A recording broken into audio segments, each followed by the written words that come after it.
Aunty जरा पानी ले आना एक गिलास। अभी लाई बेटिया। ठंडा चाहिए या गरम? थोड़ा ठंडा ही चाहिए। ठीक है बेटी अभी लाई। ये लो पानी। Thank you aunty. अरे ये तो बहुत ही ठंडा है आंटी, ये पानी तो मेरा गला पकड़ लेगा। ज्यादा ठंडा ले आई क्या मैं? और नहीं तो क्या, मुझे दूसरा पानी चाहिए। अब हाँ अभी लाती हूँ।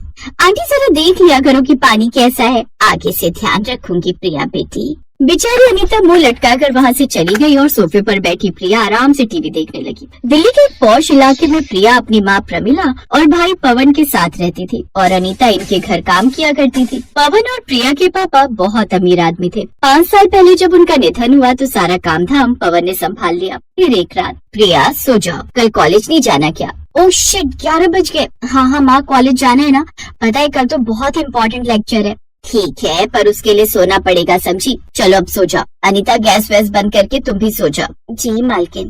प्रमिला का बेटा पवन बहुत ही सीधा साधा और अच्छा लड़का था। अपनी मेहनत और लगन से उसने अपने पापा के काम धंधे को बखूबी संभाल लिया था। इसी तरह वक्त बीतता गया। फिर एक दिन, प्रिया तुम यहाँ किचन में क्या कर रही हो? कुछ नहीं माँ, बस ऐसे ही सोचा नूडल्स बना लूं अपने लिए। क्यों, अनीता कहाँ है? वो शायद छत पर गई है कपड़े सुखाने। अनीता मैंने तुमसे कितनी बार कहा है कि जो प्रिया मांगे उसे बना कर दे दिया करो। जी मालकिन मैं तो दे देती हूँ, पर हुआ क्या? ये प्रिया खुद से नूडल्स बनाने जा रही थी। तुमसे कितनी बार कहा है कि मेरी बेटी खाना नहीं बनाएगी। अगर इसे ही सब करना है तो तुम्हारे होने का क्या फायदा? जी मालकिन मुझे पता ही नहीं चला, वरना मैं बना देती। बात छोड़ो ना, मेरा ही मन था, इसमें अनीता आंटी की कोई गलती नहीं है। चाहे किसी की गलती हो या ना हो, मैंने कह दिया तो कह दिया कि मेरी बेटी खाना नहीं बनाएगी। और तुम प्रिया, तुम्हें पानी उबालना भी आता है जो चली थी तुम नूडल्स बनाने? जो भी चाहिए अनीता को बोलो, वो करके देंगी तुम्हें। प्रमिला का गुस्सा देखकर अनीता बेचारी खामोश हो गई। उसे आज भी बिना किसी गलती के ही डांट पड़ी थी। दरअसल प्रमिला अपनी बेटी प्रिया से बहुत प्यार करती थी। वो नहीं चाहती थी कि उसकी बेटी को जीवन में कोई भी मेहनत का काम करना पड़े। प्रिया जरा ये वाली फोटो देख तो। हाँ माँ, ये तो बहुत सुंदर है। क्या नाम है इसका? पर शालिनी। ठीक ठाक पढ़ी लिखी है, देखने में भी अच्छी है। पवन देखना एक बार। माँ आपसे कितनी बार कहा है, इन सब चक्करों में मुझे मत फंसाओ। आपको जो लड़की पसंद आए उसी से शादी कर लूंगा मैं। क्या यार भैया, कितने बोरिंग हो आप। जब देखो बस काम काम। छोड़ो ना ये सब, इधर आओ, देखो तो जरा कितनी सुंदर लड़की है। हाँ अरे मुझे पसंद है, देख तो सही।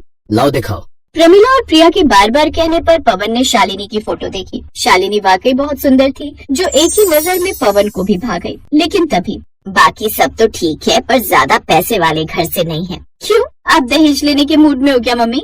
दहेज की बात नहीं है, पर एक स्टेटस भी तो होता है। पर एक बार भैया से भी तो पूछ लो। क्यों भैया?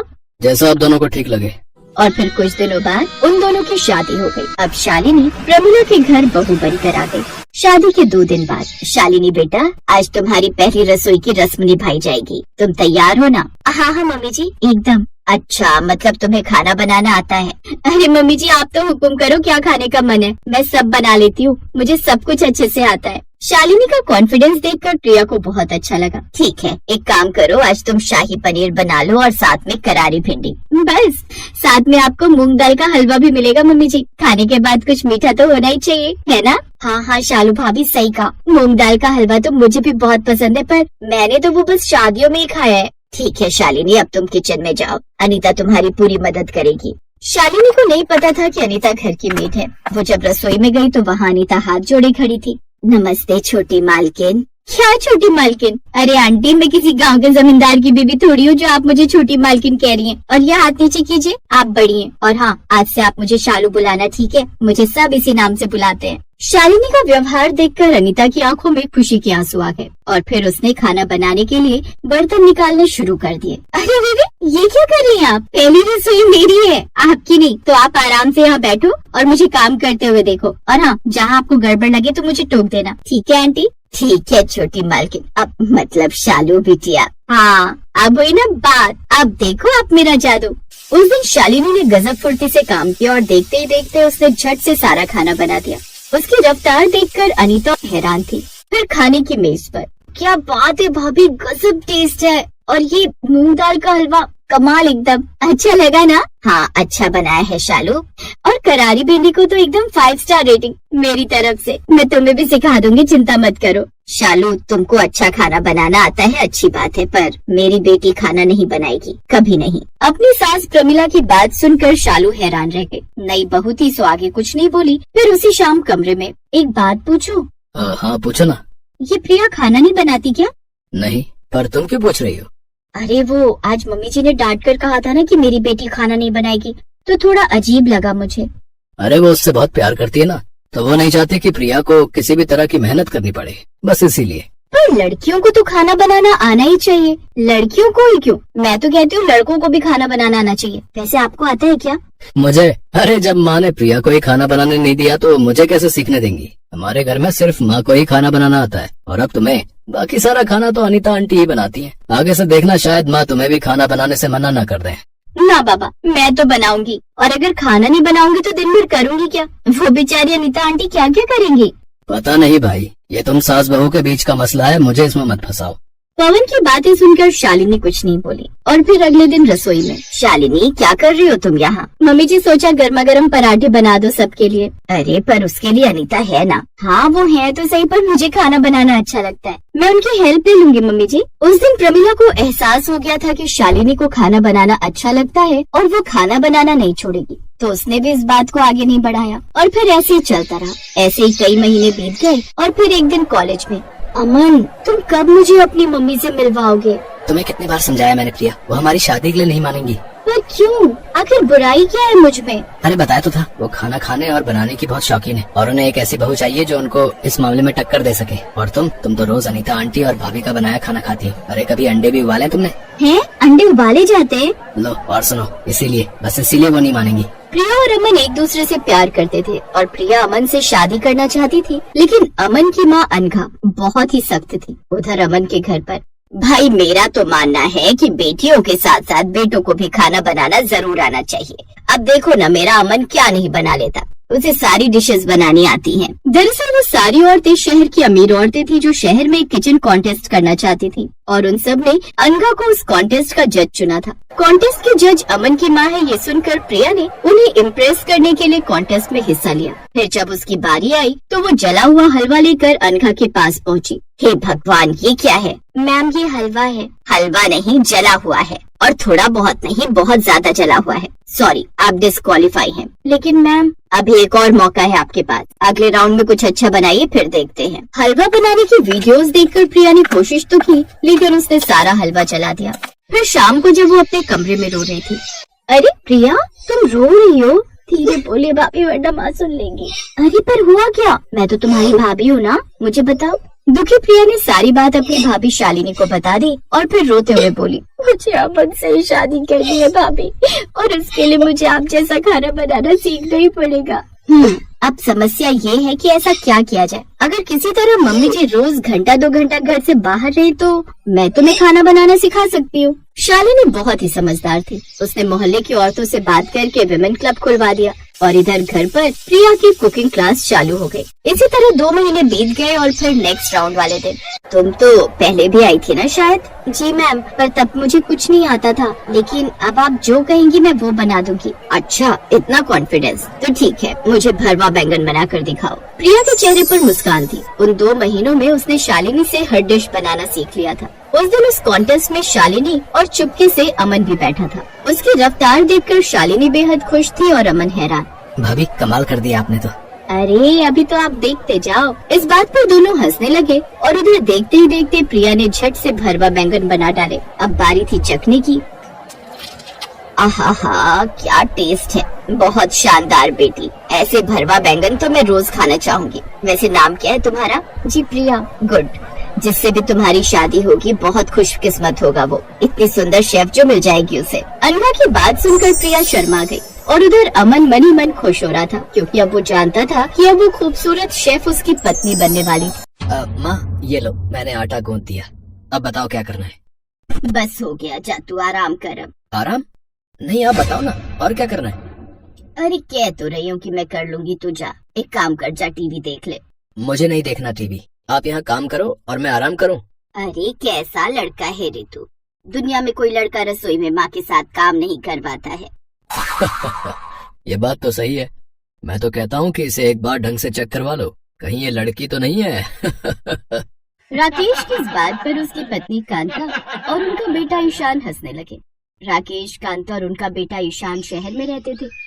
राकेश एक बड़ी फैक्ट्री में मैनेजर थे और अच्छा खासा कमा लेते थे, जबकि ईशान अभी पढ़ाई कर रहा था। ईशान बहुत ही संस्कारी और भोला लड़का था। फिर एक दिन, क्या कर रही हो माँ? नीचे उतरो, पापा जल्दी आओ, देखो माँ जान देने जा रही है। ये क्या? कांता नीचे उतरो। माँ हमसे कोई गलती हो गई क्या? अरे मेरे बाप, चुप तो हो जा। मैं पंखा साफ कर रही हूँ और ये रस्सी नहीं है, मेरा पुराना दुपट्टा है जिससे मैं ये पंखा साफ कर रही हूँ। अच्छा सॉरी, वो मुझे लगा कि। क्या लगा कि मैं खुदकुशी करने जा रही हूँ? अरे दिवाली सर पर है, पता है कितना काम पड़ा है। अभी तो मेरे पास खुदकुशी करने का भी वक्त नहीं है। हट जाओ यहाँ से, काम करने दो मुझे। नहीं माँ, मैं आपके साथ काम करूँगा। नहीं, तू जाकर पढ़ाई कर। हे भगवान, कभी कभी तो लगता है कि मेरे घर प्रभु श्री राम ने साक्षात जन्म लिया है। पर इस बार भगवान लक्ष्मण को साथ नहीं लाए। राकेश और ईशान हंसने लगे और उनकी बातें सुनकर कांता ने माथा पीट लिया। हर रोज इसी तरह राकेश के घर में हंसी ठिठोली होती। उनके घर से हमेशा हंसने की आवाजें आती रहती। इसी तरह कुछ और साल बीत गए और फिर एक दिन, माँ दरवाजा खोलो ना, मैं आ गई। अरे दीदी नमस्ते, आप कैसी हो? मैं एकदम ठीक हूँ, तू बता। मैं भी बढ़िया हूँ। जीजा जी नहीं आए? नहीं, वो बाहर गए हुए ना, तो इसीलिए। वैसे एक बात बता, ये दरवाजा खराब हो गया है क्या?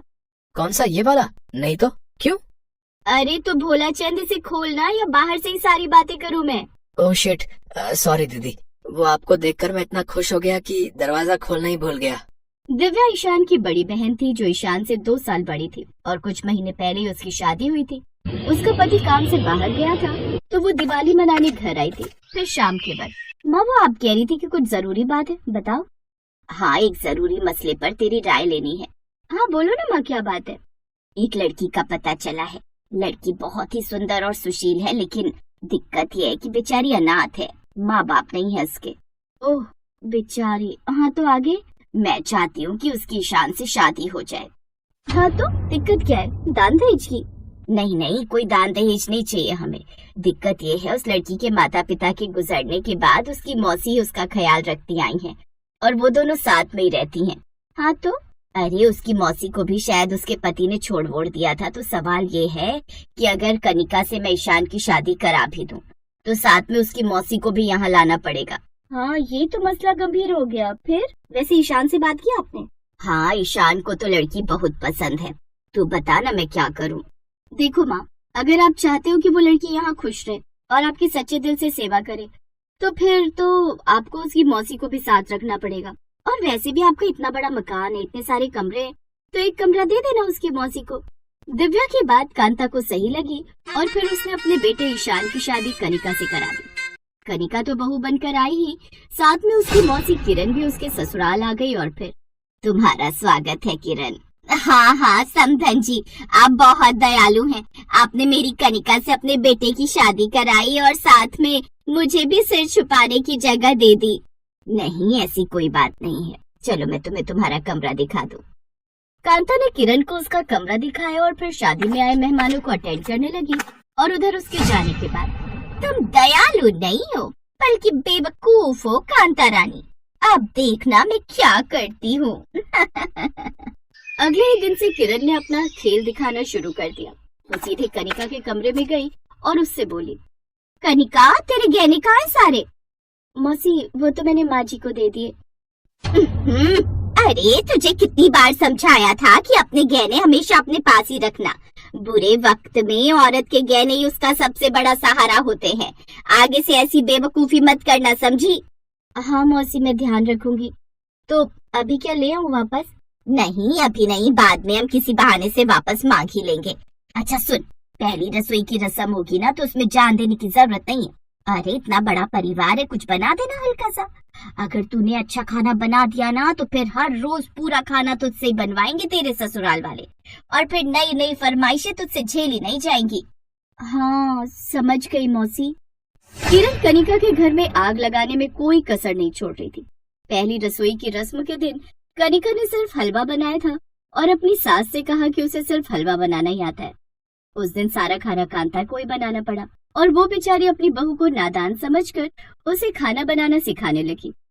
फिर ऐसे एक दिन, मौसी ये कुछ ठीक नहीं लग रहा है, ऐसे तो माँ जी मुझ पर गुस्सा होने लगेंगी। अरे पगली, यही तो मैं चाहती हूँ कि तेरी सास तुझ पर गुस्सा हो, तुझे जली कटी सुनाए, फिर मैं ये सारी बातें रिकॉर्ड कर लूंगी और हम वो सब ईशान को दिखाएंगे और फिर धीरे धीरे उसके मन में उसकी माँ के लिए जहर घोल देंगे। पर हम ऐसा क्यों करेंगे मौसी? तू नहीं समझेगी। मेरे पति ने मेरी सास के कहने पर ही मुझे छोड़ दिया था, इसीलिए सबसे अच्छा ये है कि पहले सांप को ही मार डालो। हम ईशान को मजबूर कर देंगे कि वो अपने माँ बाप को वृद्धाश्रम छोड़ाए। बस फिर तू और ईशान आराम से इस घर में रहना, बिना किसी टेंशन के। और आप कहाँ जाएंगी? मैं तो कहीं भी चली जाऊंगी, तेरी गृहस्थी स्वर्ग बना के। अब मेरा क्या है, मैं तो सड़क पर भी सो जाऊंगी। कैसी बातें करती हो मौसी, आप हमेशा मेरे साथ ही। धीरे धीरे भोले भाले ईशान और कनिका पर किरण का जादू वाकई असर करने लगा।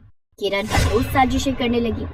वो कभी गैस तेज कर देती और दूध पूरा उबाल देती और नाम लगा देती कांता का, तो कभी जानबूझकर कनिका के कपड़ों को प्रेस से जला देती और ईशान से कहती कि उसकी माँ ने ये किया है। इन्हीं बातों को लेकर एक दिन ईशान और उसकी माँ में कहासुनी हो गई और फिर, हेलो माँ, आप रो क्यों रही हो? तेरा भाई आज मुझसे बहुत लड़ा है।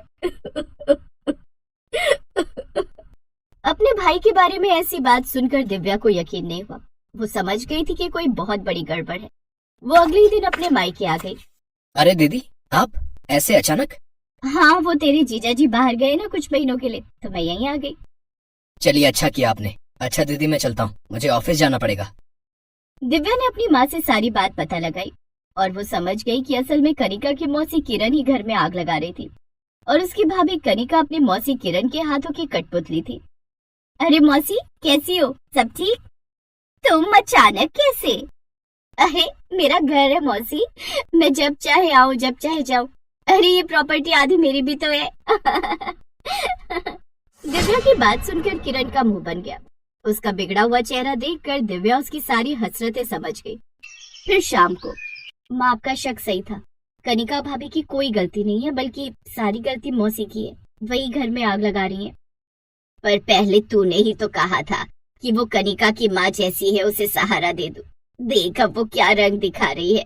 आप चिंता मत करो माँ, मैंने आपसे उन्हें यहाँ लाने को कहा था ना, अब उनका इलाज भी मैं ही करूंगी। दिव्या ने मौसी की पोल खोलने की ठान ली थी और फिर एक दिन, मौसी आओ ना जल्दी से, देखो सब लोग आपका ही वेट कर रहे हैं। आई आई, वैसे तुम बहुत अच्छी हो, वरना मेरा जन्मदिन तो कब आता है कब चला जाता है मुझे खुद ही पता नहीं चलता। अब आज पहली बार मेरा जन्मदिन इतनी धूमधाम से मन रहा है। हाँ मौसी, और आप देखना आज का आपका ये जन्मदिन आपको तो क्या, सबको याद रहेगा। मैं आपसे इसका वादा करती हूँ। जैसे किरण ने केक काटा तो वहाँ खड़े सब लोग तालियां बजाने लगे और फिर, आज हमारी प्यारी मौसी किरण जी का जन्मदिन है, तो इस मौके पर मैं इन्हें एक शानदार गिफ्ट देने वाली हूँ। दिव्या के ऐसा कहते ही सामने की बड़ी सी दीवार पर रोशनी हुई और एक प्रोजेक्टर से दीवार पर वीडियो चलने लगा, जिनमें किरण की रोज की करतूतें थी जो उसने कांता के घर में आग लगाने के इरादे से की थी। आओ मौसी, आप तो सबसे आगे बैठो, यहाँ से साफ साफ देखो अपनी साजिशें। वीडियो में साफ दिख रहा था कि कैसे किरण ने बार बार दूध फैलाया, छत पर सूख रहे कपड़ों को नीचे गिरा दिया और किस तरह से उसने ईशान को अपनी माँ के सामने खड़ा कर दिया। उन वीडियोस को देखकर हर कोई हैरान हो गया। हाय मेरे भगवान, ये सब क्या है? ये सब झूठ है। दामाद जी, आप मेरी बात सुनो, ये सब ना आपकी माँ और बहन की मिली भगत है। बस कीजिए आप, और ये मगरमच्छ के आंसू बहाना बंद करो मौसी। आपकी सारी पोल पट्टी खुल गई है। तो ऐसा है, आप कल ही अपने गांव जाएंगी और यहाँ की चिंता मत करना। यहाँ जो आपने आग लगाई है ना, उस पर मैं पानी डालता रहूंगा। कनिका, ये सब क्या हो रहा है? तू कुछ नहीं कहेगी? मैं क्या कहूँ मौसी, मैं तो खुद शर्मिंदा हूँ कि कैसे मैं तुम्हारी बातों में आकर खुद ही अपनी गृहस्थी बर्बाद कर रही थी। तुम मुझसे और मेरे घर से दूर रहो, अब यही सही है। किरण को समझ आ गया था कि अब यहाँ उसकी दाल नहीं गलने वाली। कनिका ने अपनी सास और ईशान से माफी मांगी और अगले दिन खुद अपनी आग लगाऊ मौसी को रेलवे स्टेशन छोड़कर आई। वीडियो अच्छी लगी हो तो वीडियो को लाइक कर लीजिए एंड चैनल पर नए हो तो चैनल को सब्सक्राइब कर लीजिए।